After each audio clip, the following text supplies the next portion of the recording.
Hello dear aspirants, welcome to the एक्जिया IAS academy. तो चलिए देखते हैं कौन से इम्पोर्टेंट न्यूज़ आर्टिकल हैं जो रेलेवेंट रहेंगे एग्ज़ाम पर्सपेक्टिव से।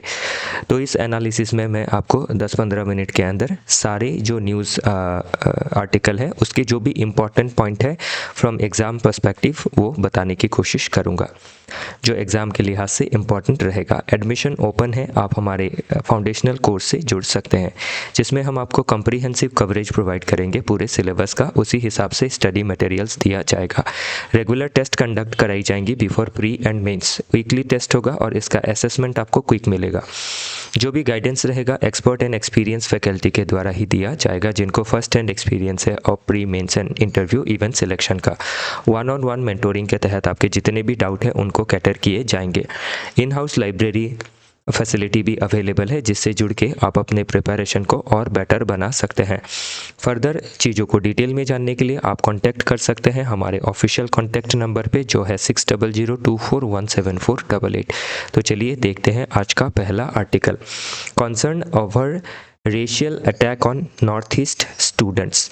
तो जो रेशियल आपका डिस्क्रिमिनेशन देखा जाता है against the north eastern people, तो इसमें हम सिर्फ स्टूडेंट के बारे में ही नहीं देखेंगे, स्टूडेंट के अलावा भी एक जनरल पिक्चर हमें लेना होगा कि जो नॉर्थ ईस्टर्न पॉपुलेशन है उनके आपकी फिजिकल कैरेक्टरिस्टिक्स थोड़ी डिफरेंट होने की वजह से नॉर्थ इंडिया में, स्पेशली नॉर्थ इंडिया में जो डिस्क्रिमिनेशन फेस किया जाता है उसका क्या सल्यूशन है। क्योंकि हमारा देश आज़ाद हो गया 1947 के 15 अगस्त में, और तब से लेके आज तक अगर हम देखें तो देश के अंदर जो एक आपका इंटीग्रेशन है अमोंग ऑल द रीजन, कि एक रीजन दूसरे रीजन के पीपल को रिस्पेक्ट करे, डिग्निटी के साथ बात करे, उनको अपना भाई बहन जैसा माने, वो चीज़ आज भी मिसिंग है और स्पेशली नॉर्थ ईस्ट इसको काफ़ी ज़्यादा फेस करता है ऑल इंडिया लेवल पे। तो उसके लिए क्या सजेशन है, तो वही चीज़ हम इसमें देखने वाले हैं। तो इसमें ध्यान रखिएगा, जो आपके दिल्ली पुलिस स्पेशल जो कमिश्नर है रोबिन हिबू जी, उन्होंने कुछ बातें कही है। उन्होंने कहा है कि जो डोनर मिनिस्ट्री है, या फिर हम एम डोनर कहते हैं इसे, ministry of development of north eastern region, जो एक ओनली मिनिस्ट्री है जो एक टेरिटोरियल रीजन को लेके है, और एनईसी नॉर्थ ईस्टर्न काउंसिल, जिसको 1971 में बनाया गया। जैसे जोनल काउंसिल है, 5 जोनल काउंसिल, तो जो स्टेट रीऑर्गेनाइजेशन एक्ट ऑफ 1956 के तहत बना है, ठीक उसी तरीके से नॉर्थ ईस्ट काउंसिल एक्ट 1971 के तहत एनईसी बना है, जिसमें 8 स्टेट है। तो मिनिस्ट्री ऑफ डोनर और north east major role play कर सकती है, ऐसा कहा है भाई दिल्ली स्पेशल पुलिस कमिश्नर। अभी इसमें ध्यान रखिएगा, इसी जो आपका पेज है, मैं इसी में पूरा आर्टिकल आपको समझा दूंगा, बाकी ये चीज़ें आप खुद तब पढ़ सकेंगे। अभी bridging the divide addressing racial discrimination against north east India, तो किस तरीके से हम दूर कर सकते हैं। तो चैलेंज जो है, द चैलेंज क्या है, बायस एंड इग्नोरेंस है। तो इसका रूट कॉज क्या है, एक तो हमें नॉलेज नहीं है, हमारे जो बाकी नॉर्थ इंडिया के जो लोग हैं, जो हमारे नॉर्थ ईस्टर्न भाई बहन को जो डिस्क्रिमिनेट करते हैं, उनको नॉलेज नहीं है अबाउट नॉर्थ ईस्ट इंडिया के बारे में।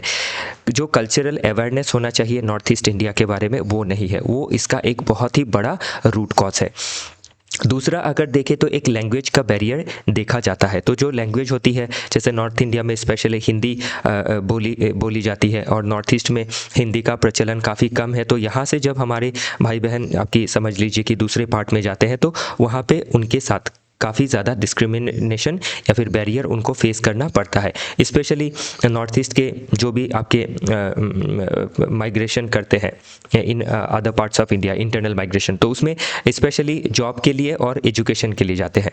और एजुकेशन में जो डिस्क्रिमिनेशन है ऑलरेडी देखा ही है, लेकिन जो इकोनॉमिक जो आपका डिस्क्रिमिनेशन है, उसमें ज़्यादा डिस्क्रिमिनेशन क्यों होता है, क्योंकि मोस्टली अनऑर्गेनाइज सेक्टर में एम्प्लॉयमेंट अपॉर्चुनिटी मिलता है, और अनऑर्गेनाइज सेक्टर में क्या होता है, आपकी जो समझ लीजिए प्रोटेक्शन मिलना चाहिए वो नहीं मिल पाता है।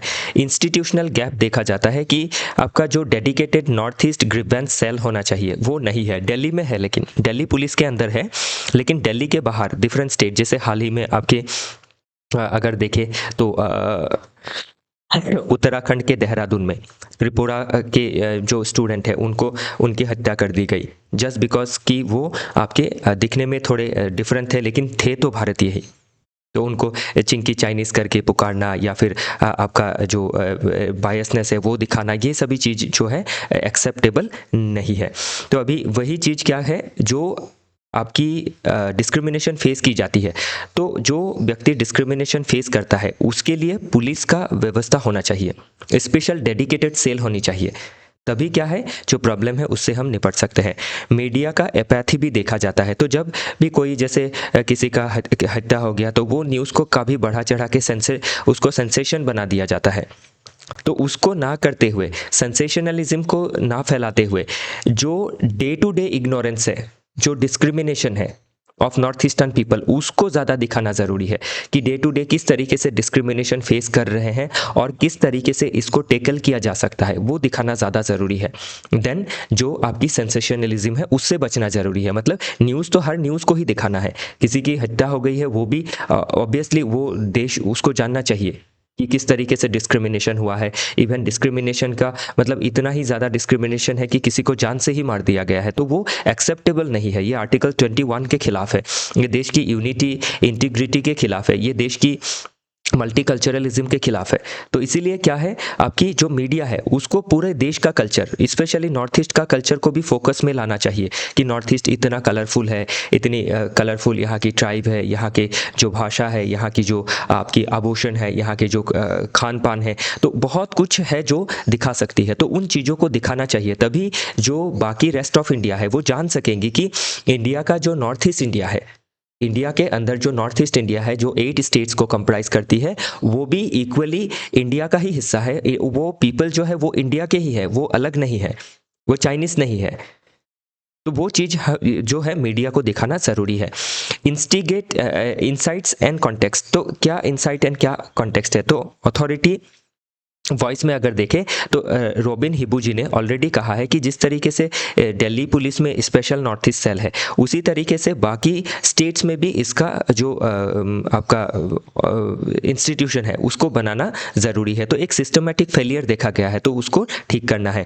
प्लस एजुकेशन देना है। तो जो MP बेसबरुआ कमेटी है उन्होंने भी सजेशन दिया था कि जो NCERT की किताबें हैं उसमें नॉर्थ ईस्ट के बारे में भी डिफरेंट जो चैप्टर्स है, डिफरेंट जो क्लास के किताब है उसमें चैप्टर्स को इंक्लूड किया जाना ज़रूरी है। About north east geography, about north east culture, about north east की जो भी आपकी पॉपुलेशन है उनका सोशियो कल्चर जो साइड है उसको भी किताब में दिया जाना ज़रूरी है, ताकि लोग पढ़ें और जाने कि नॉर्थ ईस्ट भारत में है ना ही बाहर है। नेक्स्ट, हिस्टोरिकल कॉन्टेक्स्ट में देखें तो एक हम कॉलोनियल आइसोलेशन भी देख सकते हैं। तो ये भी एक काफ़ी बड़ा मुद्दा है कि जो कॉलोनियल पावर्स थे उन्होंने नॉर्थ ईस्ट को काफ़ी आइसोलेटेड रखा था then the rest of India by imposing जो इनर लाइन परमिट सिस्टम है, जिसके वजह से क्या हुआ था कि जो बाहर के लोग थे other than the north east वो एंटर नहीं कर सकते थे, ट्राइबल एरिया पे आइसोलेटेड रखा गया था। तो उस आइसोलेशन भी एक वजह है बहुत सारी वजह के अंदर। तो पोस्ट इंडिपेंडेंस में देखें तो सिक्योरिटी लेंस से देखें तो इंसर्जेंसी वगैरह की वजह से भी क्या है, नॉर्थ ईस्ट काफ़ी समय पे मेन स्ट्रीम जो इंडिया है उसके साथ जो एक घुल मिल सकते हैं उसमें काफ़ी दूर एक आपकी कह सकते हैं कि ऑब्स्टेकल आया था। सोशियोलॉजिकल बायस अगर देखें तो एक ऑर्डरिंग किया जाता है बिकॉज ऑफ फिजिकल जो फीचर है उसके वजह से। तो फिजिकल फीचर से क्या है, किसी का भी कोई भी फीचर हो सकता है, डिफरेंट रेस के पॉपुलेशन हो सकते हैं, लेकिन देश के अंदर है, देश के अंदर जन्म लिया है, देश के अंदर जब आज़ादी की लड़ाई हुई थी उसमें नॉर्थ ईस्ट के भी डिफरेंट लीडर्स ने पार्टिसिपेट किया, फाइट किया कॉलोनियल पावर्स के अगेंस्ट। तो देश जो है वो हर इंसान का, वो चाहे नॉर्थ हो, साउथ हो, ईस्ट हो, वेस्ट हो, वो चाहे किसी भी कलर के हो, गोरे हो, काले हो या फिर कोई भी कलर के हो, ओके, वो हमारे देश के ही नागरिक है। तो वही चीज़ क्या है, हमें अक्रॉस द इंडिया वो जो एक सोशोलॉजिकल बायस है उसको दूर करनी ज़रूरी है। और की मोमेंट अगर देखें तो जो नीदो तानिया केस है 2014 में जिनकी हत्या कर दी गई थी, और हाल ही में जो आपके क्या कहते हैं जो त्रिपुरा के जो एक स्टूडेंट की हत्या हो गई, तो ये सभी चीज़ें काफ़ी निंदनीय है। इनको कंडेम किया जाना सिर्फ कंडेमेशन में ही नहीं रोकना है, इसको हमें रूट जो इसका कॉज है उसको ठीक करना ज़रूरी है। तो अभी सोल्यूशन क्या है, प्रोएक्टिव मेजर्स किस तरीके से ले सकते हैं, तो जो डोनर मिनिस्ट्री है और एनईसी है, तो इनको जो माइग्रेंट्स है उनका डेटाबेस बनाना है, फिर प्री डिपार्चर ओरिएंटेशन देनी है, पुलिस रिफॉर्म लानी है, डिफरेंट स्टेट में नॉर्थ ईस्ट सेल खोले जाने ज़रूरी है, एजुकेशन रिफॉर्म लाना है, जो एमपी बेजबरुआ कमेटी ने कहा था कि एनसीईआरटी में जो नॉर्थ ईस्ट की हिस्ट्री है, कल्चर है, सोसाइटी है, उसके बारे में करिकुलम में इंक्लूड करना ज़रूरी है। लीगल और सोशली अगर देखें तो स्ट्रिक्ट एंटी रेसिज्म लॉज को इम्प्लीमेंट करना ज़रूरी है, और इसको जो भी जिसने भी इस तरीके के रेशियल बायसनेस दिखाए हैं उनको एग्जाम्पलरी पनिशमेंट देना काफ़ी ज़रूरी है। तो इसीलिए ये क्या है, हर सिटीज़न का, हर एडमिनिस्ट्रेशन का और हर गवर्नमेंट का ये ड्यूटी है कि फ्रेटर्निटी एंड यूनिटी को एंश्योर किया जाए विद इन आवर नेशन। तो बाकी ध्यान रखिएगा, जो भी चीज़ें मैंने इस स्लाइड में समझाई है वो इधर भी मेंशन है, तो इसको आप एक बार अच्छी तरीके से पढ़ लीजिएगा। जो मैंने एमपी बेजबरुआ कमेटी कहा था, तो ये एपीएससी के प्रीलिम्स में हो या फिर यूपीएससी में भी पूछा जा सकता है कि MP Bezbaruah committee is associated with. Next देखते हैं, government issues prohibitory order to prevent fishing in Kaziranga. तो अभी क्या है, मकर संक्रांति का समय है, जो नॉर्थ इंडिया में मकर संक्रांति मनाई जाती है, साउथ में आपके डिफरेंट जैसे पोंगल मनाया जाता है, तो उसी तरीके से क्या है नॉर्थ ईस्ट में स्पेशली आसाम में अगर देखें तो बिहू मनाई जाती है। तीन आपके तरह का बिहू होता है, और इसी में 3 तरह के बिहू में से अभी जो मनेगा वो है माघ बिहू। और माघ बिहू में क्या होता है, एक कम्युनिटी फिशिंग का जो रिवाज है वो सदियों से चला आया है। लेकिन अभी प्रॉब्लम क्या है, जब आपकी जो काजीरंगा नेशनल पार्क है या फिर कोई वाइल्ड लाइफ सेंचुरी है, तो उसके सामने अगर उसके आसपास जो एरिया है उसमें अगर कम्युनिटी फिशिंग होती है बहुत एक्सटेंसिव लेवल पे, सिंबॉलिक अगर कोई रिचुअल्स कर रहे हैं तो ठीक है, लेकिन अगर एक्सटेंसिव लेवल पे होती है तो उससे क्या है, जो वाइल्ड लाइफ होती है, जो फॉरेस्ट एरिया होता है, जो आपकी कॉरिडोर्स होती है एनिमल्स की, जो हैबिटेट होता है, उसमें नेगेटिव इम्पैक्ट पड़ता है। वैसे जो रिचुअल्स है उसको मनाने में कोई दिक्कत नहीं है, लेकिन जो प्रोटेक्टेड एरिया है उसके आसपास मनाने में दिक्कत है। तो इसीलिए हाई कोर्ट ने गवर्नमेंट को डायरेक्शन दिया है कि under wild life protection act of 1972 and forest conservation act of 1980 के तहत गवर्नमेंट को क्या करना है, रेगुलेशन करनी है फिशिंग में, प्रोहिबिट करना है स्पेशली प्रोटेक्टेड एरिया के आसपास। जैसे काजीरंगा अभी ये आपका वर्ल्ड हेरिटेज साइट है, तो इसकी जो प्रोटेक्शन है वो लोकल कम्युनिटी को ही करनी है, तो इसीलिए लोकल कम्युनिटी के अंदर अवेयरनेस लाना ज़रूरी है।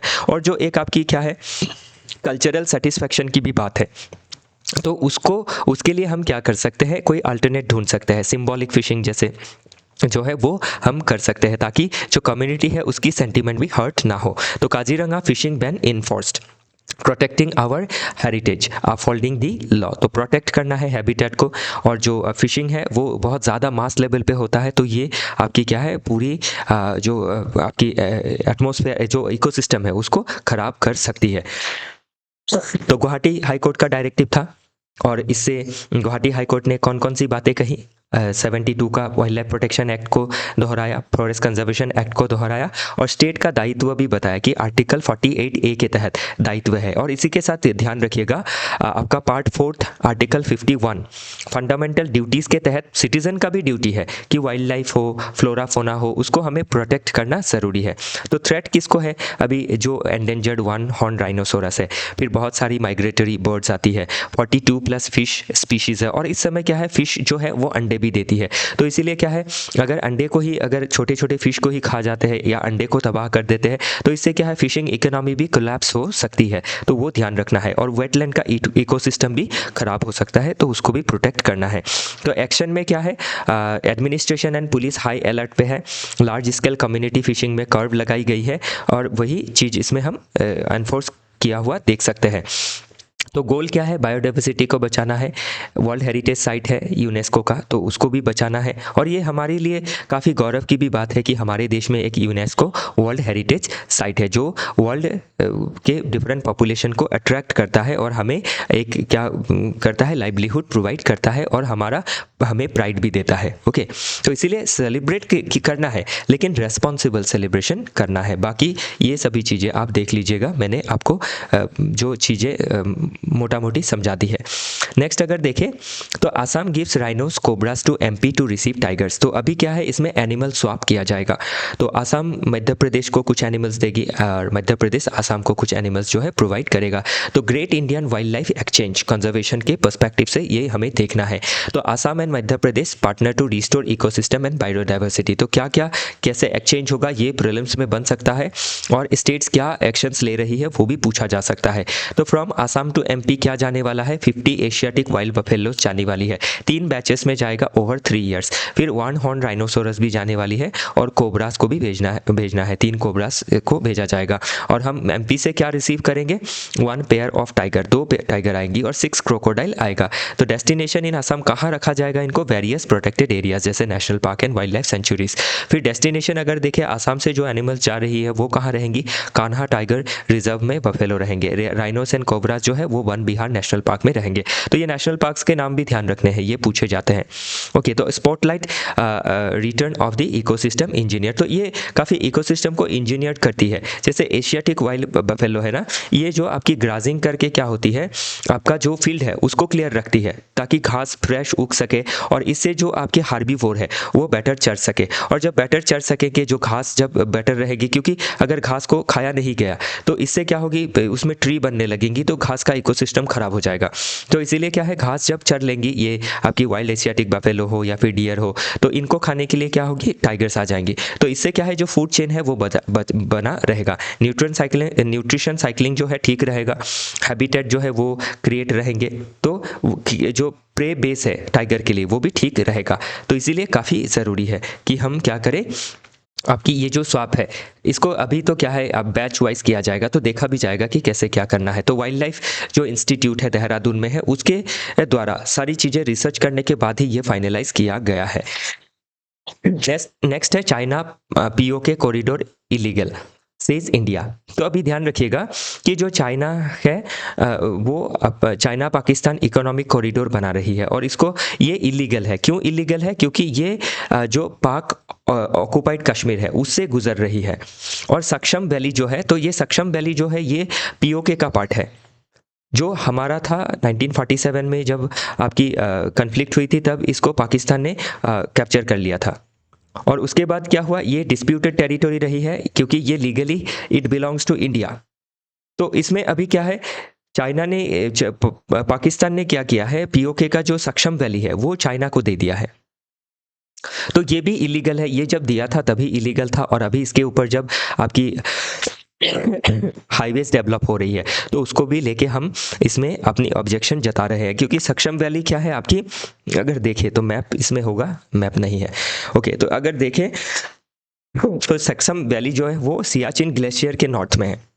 तो ये इंडिया के लिए क्या है, एक स्ट्रैटेजिक कंसर्न क्रिएट कर सकता है। तो ध्यान रखिएगा कि पीओके क्या है, सक्षम वैली कहाँ है, गिलगित बाल्टिस्तान कहाँ है, क्योंकि गिलगित बाल्टिस्तान होके ही जो आपकी सीपीईसी है वो जाने वाली है। और किसको कनेक्ट कर रही है, Xinjiang province of China and Gwadar port of Pakistan को कनेक्ट कर रही है। तो ये सभी चीज़ें प्रीलिम्स में बन सकती है और मेंस में भी कहीं लिखा जा सकता है, ध्यान रखिएगा। नेक्स्ट हम इसमें देखते हैं, तो ये चीज़ें हमने देखी, सक्षम वैली के बारे में देखा। तो सक्षम valley integral part of India है, ओके, जम्मू एंड कश्मीर का। तो ये इसको इलीगली पाकिस्तान ने चाइना को दे दिया था इन 1963, और अभी जो कंस्ट्रक्शन हो रहा है वो इलीगल है। तो इसमें चाइना क्या कर रहा है, ऑल वेदर रोड बना रहा है, जो सही नहीं है, क्योंकि डिस्प्यूटेड टेरिटरी है। तो इसमें जब तक कोई डिसीजंस नहीं आ जाता है, क्योंकि ये एक तो इंटरनेशनल प्लेटफॉर्म में भी पहुंच चुका था कश्मीर का इशू, दूसरा इंडिया अगर और पाकिस्तान के बीच में अगर हम देखें तो जो आपकी शिमला एग्रीमेंट हुई थी 1972 में, 1971 के वार के बाद, तो उसमें हमने ये भी डिस्कस किया था कि जो बायलैटरल इश्यूज है उसको हम बायलैटरली ही सॉल्व करेंगे। तो वो सभी चीज़ों को पाकिस्तान को रेस्पेक्ट करना चाहिए था, क्योंकि दूसरे की देश की सोवरेनिटी, टेरिटरी और उसकी इंटीग्रिटी को हार्म करना एक आपकी नेशन के लिए शोभा नहीं देता है। तो वो चीज़ें इसमें हमें समझना ज़रूरी है। ओके, फिर इसमें देखिए तो स्ट्रैटेजिक कंसर्न ऑलरेडी बताया कि सियाचिन के नॉर्थ में है, और सियाचिन क्या है, वर्ल्ड का हाईएस्ट बैटल ग्राउंड है। तो जो स्टेटस को इतना दिन से था उसको तोड़ना सही नहीं है। ये देश की सोवरेनिटी को, इंटीग्रिटी को थ्रेट करने जैसी बात है। सेकेंडरी आर्ग्यूमेंट अगर देखें तो थोड़ा अलग अलग हम और 2-4 न्यूज़ है इसमें वो देखते हैं। तो ईरान को लेके अभी क्या है, ईरान में काफ़ी ज़्यादा इन्फ्लेशन, उनकी जो आपकी मनी है उसकी जो वैल्यू है वो कम हो रही है। तो इसके वजह से इंटरनल जो प्रोटेस्ट है वो देखी जा सकती है। तो इसमें इंडियन गवर्नमेंट ने, specially ministry of external affairs ने जो आपकी एडवाइजरी निकाली है कि जो सिटीज़न है हमारे उधर ईरान में, तो वो सेफ साइड में रहे, और दूसरा हमारे जो देश के पॉपुलेशन है वो वहाँ पे अभी के लिए हाल फिलहाल के लिए ट्रैवल ना करे, क्योंकि जो सिचुएशन है वो थोड़ा इनस्टेबल है। बांग्लादेश में देखें तो इंडिया ने अपना जो कंसर्न है वो एक्सप्रेस किया है because of attack on minorities जो बांग्लादेश में देखी जा रही है। तीसरा एक इसमें मुद्दा आया है कि यूएस का इंटरनल इंटरफेरेंस देखा गया है। तो इंडिया ने रिब्यूक किया है न्यूयॉर्क का जो मेयर चुना गया है हाल ही में, जोहरन ममदानी, तो उसने कमेंट किया है कि उमर खालिद को क्यों जुडिशियल कस्टडी में अभी तक रखा गया है। तो इसमें हमारा देश की बात है, ये हमारा लॉ का बात है, हम रूल ऑफ लॉ के तहत चीज़ों को देख रहे हैं। तो एक दूसरे देश को कमेंट नहीं करना चाहिए। ये देश एक दूसरे देश की डेमोक्रेसी और उसकी जुडिशरी में सवालिया निशान खड़ा करना जो है दूसरे देश के द्वारा, वो सही नहीं है, क्योंकि हम जो भी चीज़ें कर रहे हैं वो रूल ऑफ लॉ के तहत कर रहे हैं। बाकी सक्षम वैली क्या है ऑलरेडी बताया। 1963 चाइना पाकिस्तान बाउंड्री एग्रीमेंट में क्या हुआ, सक्षम वैली जो हमारा हिस्सा है जो पाकिस्तान के कब्जे में था वो उन्होंने चाइना को दे दिया। तो सोचिए, तो एक तो हमसे कब्जा कर लिया, इलीगली ऑक्यूपाई करके रखे हैं उस एरिया को, फिर दूसरे को भी समझा रहे हैं जो सही नहीं है। चाइना पाकिस्तान इकोनॉमिक कॉरिडोर जो है चाइना का बेल्ट एंड रोड इनिशिएटिव के तहत बनाया जा रहा है, जो इंडिया इसको इलीगल करार दिया है। क्यों? बिकॉज ये पाक ऑक्यूपाइड कश्मीर से जो इलीगली ऑक्यूपाई करके रखा है, जो हमारी जगह है, हमारी ज़मीन है, उसके लिए हमने इसमें क्रिटिसाइज़ किया है। बाकी आगे देखते हैं। तो इसमें हिस्टोरिकल कुछ इवेंट्स देखे तो 1947 में पीओके को उन्होंने कैप्चर किया था। 1963 में देखे तो पाकिस्तान चाइना के बीच में सक्षम वैली का ट्रांसफ़र हुआ था, और इसका आर्टिकल 6 ये भी कहता है कि ये जो एग्रीमेंट है प्रोविजनल है, फाइनल नहीं है। तो लेकिन चाइना इसको परमानेंट जैसा ट्रीट करता है। और फिर 1984 में क्या हुआ था, इंडिया ने एक ऑपरेशन चलाया था, operation Meghdoot to secure the Siachen glacier. ध्यान रखिएगा, पूछा जा सकता है। Operation Meghdoot is associated with Siachen glacier के साथ एसोसिएट है। 2010 प्रेजेंट में अगर देखें तो चाइना पाकिस्तान इंफ्रास्ट्रक्चर कॉरिडोर को लेके जो चीज़ है वो मैंने ऑलरेडी आपको बताई है। तो वे फॉरवर्ड में क्या करना है, इंफ्रास्ट्रक्चर को मॉनिटरिंग करनी है, हमारा जो वाइब्रेंट विलेज प्रोग्राम है उसको हमें और स्ट्रेंथन करना है। तो चाइना जिस तरीके से विलेज एरिया में सेटल करवा रहा है, गांव बस्ती बसा रहा है ताकि ज़मीन को ही पूरा हड़प सके, तो हमें भी क्या करनी है, विलेज जो बॉर्डर एरिया है उसमें हमारे पॉपुलेशन को भी बेटर आपकी क्या करनी है, वाइब्रेंट विलेज प्रोग्राम के ज़रिए विलेजेस को स्ट्रॉन्ग करनी है, बॉर्डर रोड कंस्ट्रक्शन करना है, बेसिक एमिनिटीज़ प्रोवाइड करनी है, स्ट्रेटेजिक अलायंस करना है क्वाड पार्टनर के साथ ताकि हम चाइना को काउंटर कर सके, सियाचिन को मॉडर्नाइज करना है, बेटर इंफ्रास्ट्रक्चर बनानी है, ड्रोन, सैटेलाइट इमेजिनरी एसेट्रा को, और डिप्लोमेटिक ऑफेंस लेना काफ़ी ज़रूरी है। तो हमें ये सभी चीज़ें इंटरनेशनल प्लेटफॉर्म पे लानी चाहिए कि किस तरीके से देश की सोवरेनिटी को चैलेंज किया जा रहा है। नेक्स्ट आर्टिकल जो है, US and the rest, NATO collective might hides its wide disparities. तो अभी इसमें क्या डिसपैरिटी की बात की जा रही है, तो नेटो देखे तो एक कलेक्टिव डिफेंस के लिए बनाया हुआ एक पैक्ट है, 1949 में बनाया था। स्पेशली इसका गोल तो ये था कि यूएसएसआर को काउंटर करना है। तो नेटो के तहत इसके जितने भी मेंबर है, अगर किसी एक के ऊपर भी अगर अटैक किया तो नेटो मेंबर जो है सभी अपने ऊपर अटैक मानेगी और काउंटर अटैक करेगी। तो वैसा कुछ जो अरेंजमेंट लिया था, लेकिन यूएसएसआर ख़त्म हो गया, रशिया आ गया, तो इसके बाद अभी जो यूरोप के अगेंस्ट है, यूएसए के अगेंस्ट है, उसके अगेंस्ट नेटो रहेगा। लेकिन अभी नेटो के अंदर ही बहुत सारी इंटरनल डिवाइड आ गई है। पहला तो जो इकोनॉमिक आप एक डिवाइड देख सकते हैं, यूएसए की जीडीपी काफ़ी 13% से भी ज़्यादा बढ़ चुकी है, और आप क्या देख सकते हैं कि जो रेस्ट ऑफ द नेशन है उनका जो जीडीपी है वो काफ़ी कम बढ़ा है। तो इसमें एक क्या है, जो यूरोपियन यूनियन है उनका जो डिपेंडेंसी है वो यूएसए के ऊपर ज़्यादा बढ़ेगा। और ट्रम्प की जो आपकी ट्रांजैक्शनरी पॉलिसी है, इसमें अब आप देख सकते हैं कि जो डेनमार्क का टेरिटोरी है, ग्रीनलैंड, जो एक इंडिपेंडेंट टेरिटोरी है, तो उसको यूएसए एक्वायर करना चाह रहा है। तो ये क्या ऐसी बात है कि आप अपने ही टीम के मेंबर के टेरिटोरी को एक्वायर करना चाह रहे हैं, because Denmark is a part of NATO, NATO का पार्ट है, एलाई है ऑफ यूएसए। तो इसे अभी ऐसा हुआ कि दोस्त को ही थप्पड़ मारने जैसी बात है, तो जो सही नहीं है।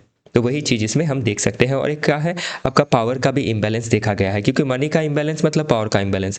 क्योंकि पावर बनेगी कैसे डिफेंस की, मनी से ही बनेगी, जिसका जितना पैसा होगा, जितना टेक्नोलॉजी होगी। तो अभी क्या है, एक समय ऐसा था कि यूएसए ने नेटो के तहत यूरोपियन यूनियन को ये इंश्योर किया था कि हम सिक्योरिटी प्रोवाइड करेंगे। तो अभी यूएसए खुद ही क्या है, बहुत ज़्यादा ट्रांजैक्शनरी है, और क्यों फ्री सर्विस प्रोवाइड करेंगे, ऐसी एक हालत जो है यूएसए की तरफ से, या फिर रुख जो है यूरोपियन यूनियन के लिए, या फिर जो यूरोप के नेशन है उनके लिए देखा जा रहा है, जो एक ट्रस्ट को क्या कर रहा है, ब्रेक कर रहा है। जो एक तरह की नेशन है जिनका लिबरल डेमोक्रेसी है, कैपिटलिज्म के ऊपर विश्वास करते हैं, ओके, एक तरह के कल्चर भी देखा जाता है, तो उसमें आप देख सकते हैं कितना फॉल्ट लाइन क्रिएट हुआ है। तो इसमें इंडिया को करना क्या है, हमें मल्टी अलाइंड ही रखनी है, हमें किसी का साइड इसमें नहीं लेना है। और यूरोप को अपनी स्ट्रैटेजिक ऑटोनॉमी को बनाना काफ़ी ज़रूरी है। और यूएसए अगर यूरोप को छोड़ के समझ रहा है कि वो डेवलप कर लेगा, तो उसके लिए ये प्रॉब्लम है कि अब दोस्त का कंधा नहीं छोड़ना चाहिए, क्योंकि यूएस यूरोप काफ़ी सिमिलर नेचर के देश हैं। तो इसी के साथ आज का जो डिस्कशन है वो समाप्त होता है। फिर मिलेंगे डिफरेंट आर्टिकल के साथ। हमारे साथ जुड़े रहने के लिए आप सभी का बहुत बहुत धन्यवाद।